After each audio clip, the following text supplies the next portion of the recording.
bütün gece seni düşündüm yanarak.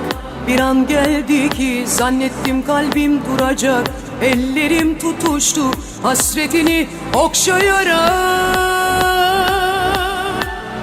Nasıl istedim deliler gibi. Sayıkladım hep sıcak sıcak nefesini. Gel ne olursun gel son defa sev beni. Gel sarıl bana sarıl seni istiyorum. Gel neden bilmem özlüyorum ellerini. Ben yok yalan değil artık inkar etmiyorum. Yeter hatta belki seviyorum istiyorsan. Bu gece gel yarın istersen yine git. Hatta unut ne varsa verdiğim al götür öyle git. Eve kokun siner duvarlara sesin.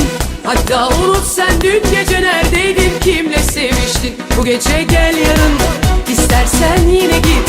Hatta unut ne varsa verdiğim al götür öyle git. Eve kokun siner duvarlara sesin.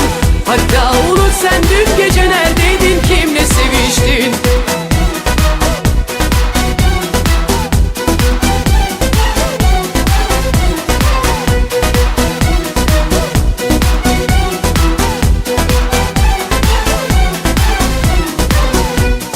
Dün bütün gece seni düşündüm yanarak. Bir an geldi ki zannettim kalbim duracak. Ellerim tutuştu hasretini okşayarak. Nasıl istedim deliler gibi. Sayıkladım hep sıcak sıcak nefesini. Gel ne olursun gel son defa sev beni. Gel sarıl bana sarıl seni istiyorum. Gel neden bilmem özlüyorum ellerini. Ben yok yalan değil artık inkar etmiyorum. Yeter hatta belki seviyorum istiyorsan. Bu gece gel yarın istersen yine git. Hatta unut ne varsa verdiğim al götür öyle git. Eve kokun siner duvarlara sesin. Hatta unut sen dün gece neredeydin kimle seviştin. Bu gece gel yarın istersen yine git.